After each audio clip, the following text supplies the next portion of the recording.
ایران کے صدر Masoud Pezeshkian پہلے سرکاری دورے پر پاکستان پہنچ گئے۔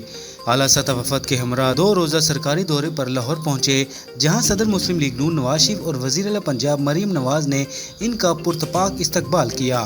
ایرانی صدر کے استقبال کے لیے علامہ اقبال انٹرنیشنل ایئرپورٹ پر بھرپور تیاریاں کی گئی تھیں۔ ایئرپورٹ کو پاکستان اور ایران کے پرچموں سے سجایا گیا تھا اور ایرانی صدر کے استقبال کے لیے ریڈ کارپٹ بھی بچھایا گیا تھا۔ پاکستان تحریک انصاف کے بانی عمران خان کی جیل سہولیات بحال کر دی گئیں۔ ذرائع کے مطابق بانی پی ٹی آئی کی کتابیں اور اخبار بھی بحال کر دیے گئے۔ ذرائع نے بتایا کہ بانی پی ٹی آئی کی گزشتہ روز بچوں سے 1 گھنٹہ فون پر بات بھی کروائی گئی۔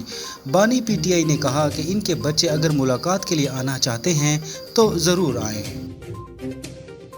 حکومت چینی کی قیمت 173 روپے کلو کر کے بھول گئی۔ ملک بھر میں حکومت کے مقرر کردہ نرخ پر عوام کو چینی دستیاب نہیں۔ کئی شہروں میں چینی کی قلت کے باعث شہری 180 سے 195 روپے فی کلو خریدنے پر مجبور ہیں۔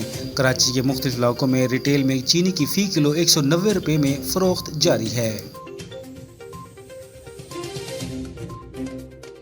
برطانوی خبر رساں ادارے رائٹرز نے پاکستان کی جانب سے بھارت کے جدید ترین لڑاکا طیارے کو مار گرانے کے حوالے سے رپورٹ جاری کر دی۔ رپورٹ میں کہا گیا کہ چینی ساختہ PL-15 میزائل سے متعلق بھارتی انٹیلی جنس کی ناکامی بھارتی طیارے رافیل کے گرنے کا سبب بنی۔ رافیل کی تباہی نے مغربی ساخت جنگی ہتھیاروں کی کارکردگی پر سوالات کھڑے کر دیے ہیں۔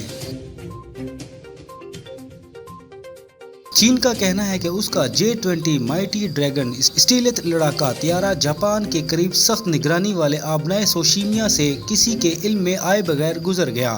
چین کے سرکاری میڈیا کے مطابق یہ پرواز ایسے علاقے سے ہوئی جہاں امریکی، جاپانی اور جنوبی کوریائی ریڈار سسٹمز کا گہرا جال بچھا ہوا ہے۔ ان میں طاقتور تھارڈ اینٹی میزائل سسٹم بھی شامل ہے۔ دفاعی ماہرین کا کہنا ہے کہ اگر چین کا دعویٰ درست ہے تو یہ مغربی فضائی دفاع کی ایک بڑی ناکامی ہے۔